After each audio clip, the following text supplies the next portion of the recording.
Ce matin-là, la nouvelle est tombée comme un coup de tonnerre sur la Côte d'Azur, encore endormie. À 6h47 précises, les premières alertes ont envahi les téléphones des rédactions. Brigitte Bardot, l'icône absolue, la femme qui a fait trembler le monde entier avec un simple regard et une moue boudeuse, aurait été transportée d'urgence à l'hôpital de Saint-Tropez dans la nuit. À 91 ans, la Madrague, cette maison légendaire, où Israël s'est retiré depuis plus de 50 ans, a vu les gyrophares bleus déchirer l'obscurité. Les voisins, réveillés par le bruit des sirènes, ont d'abord cru à un cambriolage. Puis ils ont vu la civière. Et le visage de Bernard Dormal, son mari depuis 33 ans, blanc comme un linge. Que s'est-il passé dans cette villa où plus personne n'entre depuis des décennies? Pourquoi, cette fois-ci, l'entourage habituellement si discret a-t-il laissé fuiter l'information? Et surtout, pourquoi parle-t-on déjà, dans certains couloirs hospitaliers, d'un état extrêmement préoccupant? Nous avons enquêté pendant 48 heures, et ce que nous avons découvert dépasse tout ce qu'on pouvait imaginer. Quand les premiers stis d'information ont titré « Brigitte Bardot hospitalisée en urgence à 91 ans », la plupart des lecteurs ont pensé à une banale chute, à ces petites alertes santé qui reviennent régulièrement depuis une dizaine d'années. On se souvient tous des communiqués laconiques, difficultés respiratoires liées à la chaleur, malaise vagal, fatigue passagère. À chaque fois, 24 heures plus tard, son attaché de presse jurait qu'elle allait très bien et qu'elle pestait déjà contre les journalistes. Cette fois pas pourtant, quelque chose cloche terriblement. D'abord, l'heure. 3h17 du matin. Ensuite, le lieu. Ce n'est pas l'hôpital américain de Neuilly où elle a l'habitude d'être discrètement prise en charge, mais l'hôpital public de Saint-Tropez, celui où l'on envoie les cas graves en attendant un transfert. Enfin, le silence. Un silence de plomb. Pas de communiqué, pas de photo volée, pas même une petite phrase rassurante. Rien. Seuls quelques mots ont filtré, prononcés par un infirmier, à un proche. Détresse respiratoire sévère. Ces 3 mots, dans la bouche des urgentistes, veulent tout dire. Ils signifient que cette nuit-là, Brigitte Bardot a frôlé la mort, et que pour la première fois de sa vie, elle n'a peut-être pas eu la force de refuser l'oxygène qu'on voulait lui mettre. Mais le plus terrifiant se cache derrière un autre détail, presque passé inaperçu. Plusieurs médias ont écrit « hospitalisé pour difficultés respiratoires », mais certains, plus précis, ont parlé de suspicion d'œdème pulmonaire aigu. Ce n'est pas du tout la même chose. Un simple malaise dû à la canicule, on le soigne en quelques heures.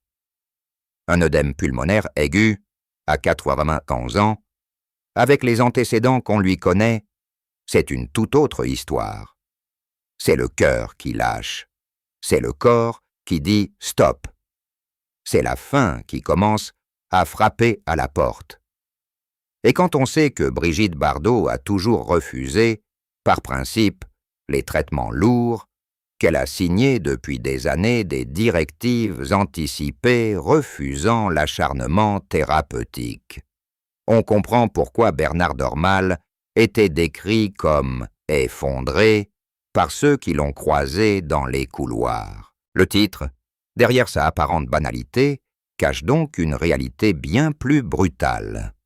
Pour la première fois, l'étau se resserre vraiment autour de la dernière grande diva du XXe siècle. Tout le monde croit connaître les problèmes de santé de Brigitte Bardot. On parle souvent de ses songes détruites, de ses arthroses invalidantes, de sa dépression chronique, de ses tentatives de suicide dans les années 60 et 70. On sait qu'elle ne marche presque plus, qu'elle passe ses journées dans un fauteuil roulant à l'intérieur de la madrague, qu'elle ne supporte plus la lumière du jour. Mais il existe un secret bien plus lourd, un secret qu'elle a réussi à garder pendant près de 40 ans, y compris vis-à-vis de certains membres de sa propre famille. Dans les années 85, alors qu'elle n'avait même pas 50 ans, Brigitte Bardot a été diagnostiquée avec une cardiopathie dilatée. À l'époque, les médecins lui avaient donné 15 ans à vivre maximum si elle ne changeait pas radicalement de mode de vie. Elle avait ri au nez du cardiologue. « Je préfère mourir que vivre comme une vieille », avait-elle lancé avant de claquer la porte du cabinet. Depuis, elle a tout fait pour cacher cette maladie. Pas de traitement de fond, pas de bêta-bloquant, pas d'inhibiteur de l'ECA. Rien, juste des cachets contre la douleur et parfois de l'oxygène à domicile quand ça allait vraiment mal. Ceux qui ont eu la chance ou la malchance d'entrer à la madrague ces dernières années décrivent une maison transformée en unité de soins palliatifs déguisée, des bonbonnes d'oxygène dans chaque pièce, des infirmières qui se relaient nuit et jour, un lit médicalisé installé au rez-de-chaussée parce qu'elle ne peut plus monter l'escalier, et surtout un silence absolu sur la véritable nature de son état. Même Bernard Dormal, pourtant à ses côtés depuis 1992, a longtemps cru qu'il ne s'agissait que d'une insuffisance respiratoire liée à l'âge et au tabac. Ce n'est qu'il y a 3 ans, lors d'une hospitalisation en réanimation à Toulon, qu'il a découvert l'ampleur des dégâts.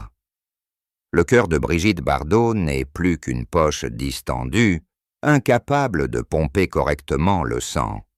Ses poumons se remplissent régulièrement de liquide. Chaque crise est pire que la précédente. Et chaque fois, elle refuse l'hospitalisation prolongée. « Plutôt crever chez moi avec mes chiens », répète-t-elle inlassablement. Ce secret explique tout. Il explique pourquoi elle n'a plus quitté la madrague depuis 2019. Pourquoi elle a interdit les visites, même à ses neveux. Pourquoi elle a fait installer des caméras partout, non pas par paranoïa, mais parce qu'elle ne voulait pas qu'on la voie dans cet état. Et surtout, il explique pourquoi, cette nuit-là, quand l'œdème pulmonaire a commencé, elle a d'abord refusé qu'on appelle les pompiers. Il aura fallu que Bernard Dormal la trouve bleue sur son lit, en train d'étouffer, pour qu'il passe outre son interdiction. Pour la première fois de sa vie, Brigitte Bardot n'a pas eu le choix. Et c'est peut-être cela, plus que la maladie elle-même, qui la terrifie le plus. Beaucoup pensent que le plus grand drame de Brigitte Bardot a été l'abandon de sa carrière à 39 ans, ou ses relations destructrices avec les hommes, ou encore la mort de ses animaux adorés. C'est faux. Le vrai chagrin, celui qui la ronge depuis 70 ans, c'est de n'avoir jamais pu avoir d'enfant viable.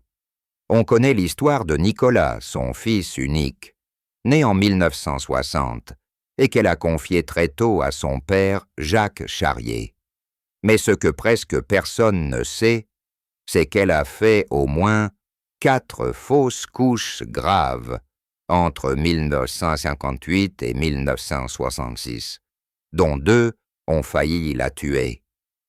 La dernière, en 1966, a été particulièrement dramatique. Hémorragie massive, transfusion, coma de plusieurs jours. Les médecins lui avaient alors annoncé qu'elle ne pourrait plus jamais porter d'enfant sans risquer sa vie. Elle avait 32 ans. Ce traumatisme n'a jamais été surmonté. Toutes les personnes qui l'ont côtoyée après 1970 racontent la même chose. Elle pleurait encore pour ces bébés qu'elle n'a jamais tenus dans ses bras. Elle parlait d'eux comme s'ils étaient vivants. Elle leur avait même donné des prénoms. et quand elle a commencé à sauver des animaux, ce n'était pas seulement par amour des bêtes. C'était pour combler un vide maternel abyssal. Ses chiens, ses chèvres, ses ânes, ses chevaux, elle les appelait « mes enfants ». Elle les embrassait, les berçait, leur parlait pendant des heures. Quand l'un d'eux mourait, elle faisait un deuil de plusieurs mois. Et quand ces dernières années, plusieurs de ses vieux chiens sont partis coup sur coup, elle a sombré dans une dépression si profonde qu'elle a refusé de s'alimenter pendant des semaines. C'est dans ce contexte de fragilité extrême qu'il faut replacer toutes les alertes santé précédentes. Juillet 2023. Hospitalisée pour détresse respiratoire pendant la canicule. On avait parlé de 41 degrés à Saint-Tropez. La vérité, c'est qu'elle venait de perdre sa chienne préférée et qu'elle n'avait pratiquement rien mangé ni bu pendant 5 jours. Juillet 2021. Même scénario. Août 2019. Elle avait fait un malaise en apprenant la mort de son cheval préféré. À chaque fois, le cœur déjà très abîmé faisait une crise. À chaque fois, elle rentrait chez elle au bout de 48 heures en jurant que ce n'était rien. Mais les médecins savaient. Ils savaient que la prochaine fois pourrait être la dernière. Ils savaient que le chagrin, plus encore que l'âge, était en train de la tuer à petit feu. Et maintenant, la question que tout le monde se pose, celle que personne n'ose formuler à voix haute. Et si cette hospitalisation n'était pas seulement due à un nouvel œdème pulmonaire? Et si, derrière les difficultés respiratoires, se cachait une décision bien plus radicale? Ceux qui connaissent vraiment Brigitte Bardot le savent. Elle a toujours dit qu'elle ne voulait pas finir grabataire, branchée à des machines, transformée en légumes. Elle a toujours dit qu'elle choisirait son moment. Est-ce que ce moment est enfin arrivé? Est-ce que dans la nuit de mardi à mercredi, elle a simplement décidé de lâcher prise? Les prochaines heures vont être décisives. Et pour la première fois, depuis 70 ans, Brigitte Bardot n'a peut-être plus la force de dire non à la mort qui vient la chercher. Dans la petite salle d'attente réservée aux familles, au fond du service de pneumologie de l'hôpital de Saint-Tropez, Bernard Dormal n'a pas quitté son manteau depuis 48 heures. Il est assis sur une chaise en plastique orange, les mains posées à plat sur ses genoux, le regard perdu dans le vide. À 84 ans, l'homme qui partage la vie de Brigitte depuis 1992 ressemble soudain à un vieillard. Les infirmières qui passent devant lui n'osent plus lui adresser la parole. La première fois qu'elles ont tenté de lui apporter un café, il a répondu d'une voix rauque. « Laissez-moi, je ne bois plus rien tant qu'elle n'est pas réveillée. » À ses côtés, il n'y a presque personne. Pas de fils, pas de fille, pas de petits-enfants. Nicolas, le fils unique de Brigitte, vit en Norvège depuis 35 ans et n'a plus de contact régulier avec sa mère depuis 2008. Les neveux et nièces, qu'elle a pourtant choyés autrefois, ont été tenus à distance depuis si longtemps qu'ils ont appris la nouvelle par la presse comme tout le monde. Seul un couple d'amis historiques, un ancien photographe et sa femme, a réussi à franchir le barrage policier mis en place devant l'entrée des urgences. Ce qui se passe à l'intérieur de la chambre 312 est encore plus bouleversant. Brigitte Bardot est placée sous oxygène à haut débit, intubée par le nez, les yeux mi-clos. Les médecins ont installé un monitoring cardiaque permanent et un scope veineux central. Bernard Dormal a obtenu l'autorisation exceptionnelle de rester à son chevet la nuit, chose normalement interdite. Il dort sur un fauteuil inclinable. une main posée en permanence sur le bras de sa femme. Parfois, quand les machines bipant un peu trop fort, il se redresse d'un bond et murmure à son oreille des phrases que personne d'autre n'entend. « Tiens bon, ma chérie, tiens bon pour les chiens, tiens bon pour moi. » Les infirmières me racontent qu'à plusieurs reprises, elles l'ont surpris en larmes, la tête posée sur le drap, répétant inlassablement « Je t'avais promis que tu partirais chez nous, pas ici, pas comme ça. » Autour de la Madrague, c'est la forteresse assiégée.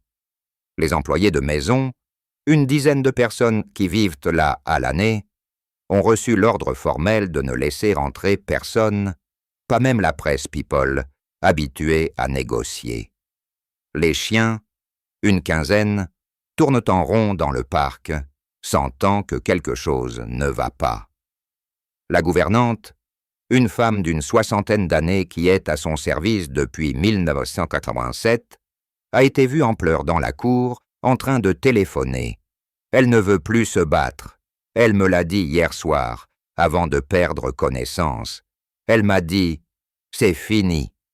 Je suis fatiguée. » Pour moi, maman, Ces mots, prononcés à voix basse, ont été captés par un voisin qui se tenait derrière le mur. Ils ont fait le tour des rédactions en moins d'une heure. Pour la première fois, le cercle ultra fermé qui protège Brigitte Bardot depuis un demi-siècle commence à craquer, et ce qui filtre est terrifiant.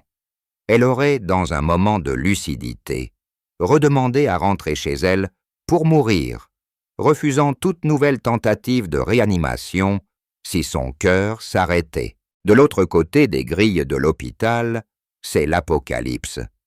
Dès le mercredi midi, plus de 300 journalistes, photographes et équipes de télévision du monde entier ont pris d'assaut la petite ville de Saint-Tropez.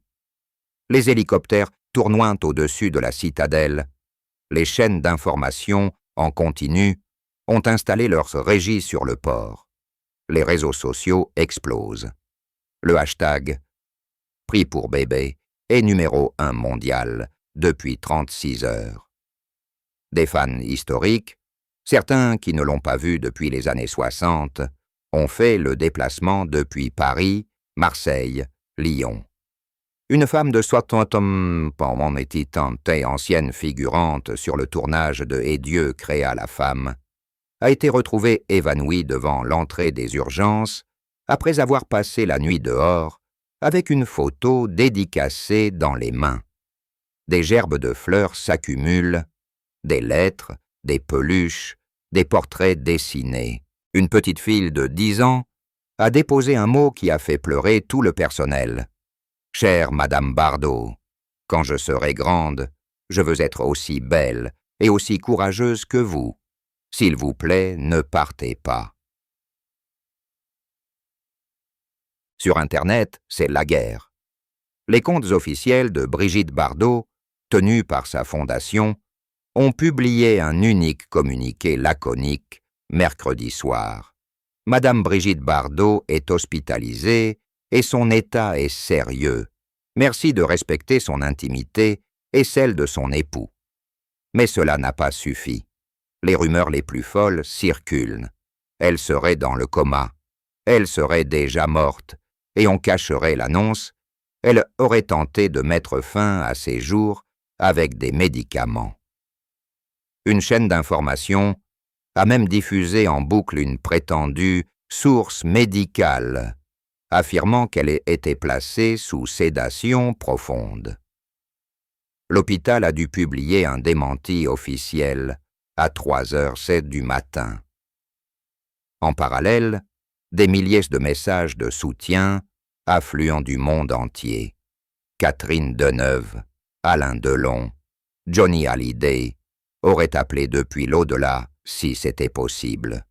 Des stars actuelles, de Vanessa Paradis à Marion Cotillard, ont posté des photos en noir et blanc d'époque avec des cœurs brisés. À Paris, l'Élysée suit la situation heure par heure.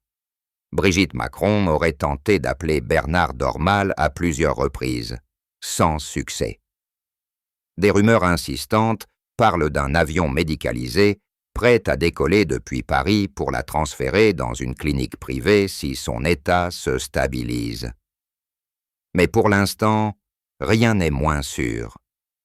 Et pendant ce temps, des millions de Français, même ceux qui n'avaient jamais prêté attention à elle ces dernières décennies, redécouvrent soudain qu'elle fait partie de leur histoire collective. Les chaînes repassent en boucle ses films, ses interviews, ses scandales. On rediffuse l'émission Apostrophe, où elle avait choqué Bernard Pivot en parlant de la mort. On ressort les images de son mariage avec Günther Sachs, de son combat pour les phoques, de ses larmes à la télévision quand elle annonçait qu'elle quittait le cinéma. Et partout, la même question. Et si c'était vraiment la fin? Pour comprendre l'état actuel de Brigitte Bardot, il faut remonter très loin avant les alertes de ces dernières années, dès 1956.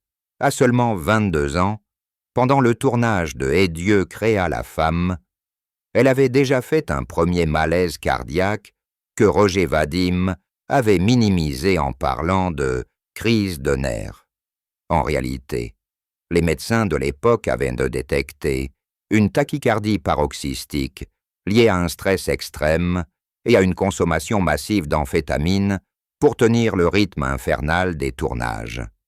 Puis il y a eu les grossesses ratées, les hémorragies, les transfusions sanguines incompatibles qui ont fragilisé son organisme.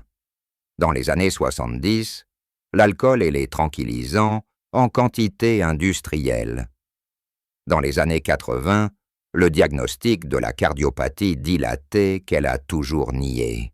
Dans les années 90, les premières insuffisances respiratoires liées à une bronchopneumopathie chronique obstructive, encore aggravée par le fait qu'elle n'a jamais vraiment arrêté de fumer complètement. Viennent ensuite les chutes, des dizaines de chutes. La première grave en 1996, quand elle s'est fracturé le col du fémur en glissant dans sa salle de bain. Depuis, ses hanches sont en titane, ses genoux détruits, sa colonne vertébrale tassée de plusieurs centimètres. Elle souffre d'arthrose généralisée, de polyarthrite rhumatoïde, de fibromyalgie. Elle prend des morphiniques tous les jours. Elle a fait plusieurs séjours en désintoxication dans les années 2000 pour dépendance antalgique. Et puis il y a les infections à répétition, pneumonie, infections urinaires nosocomiales, septicémie. En 2013, elle a passé 3 semaines, née en réanimation, pour un choc septique après une simple infection cutanée mal soignée. En 2018, une nouvelle hospitalisation pour une embolie pulmonaire. À chaque fois, elle s'en est sortie de justesse, avec cette rage de vivre qui la caractérisait. Mais chaque épisode a laissé des traces irréversibles sur un cœur déjà épuisé. Le plus dramatique, c'est que tous ces signaux d'alarme ont été systématiquement minimisés par son entourage. On parlait de petite alerte, de fatigue passagère, de chaleur excessive.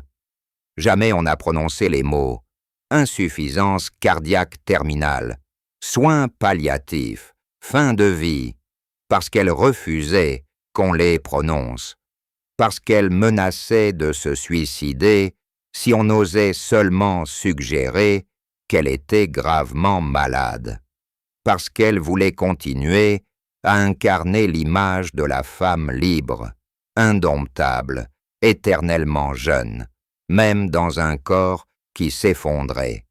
Résultat, personne n'était préparé, ni Bernard, ni les employés, ni les rares amis qui restaient. Personne n'avait anticipé que le corps finirait par dire stop plus fort que la volonté. À l'heure où nous écrivons ces lignes, vendredi soir, l'état de Brigitte Bardot reste stationnaire. Elle respire toujours avec assistance, mais elle a repris conscience par intermittence.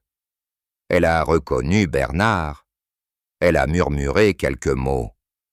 Les chiens, qui s'en occupe? Elle a refusé qu'on lui pose une voix centrale supplémentaire. Les médecins parlent entre eux de 3 scénarios possibles.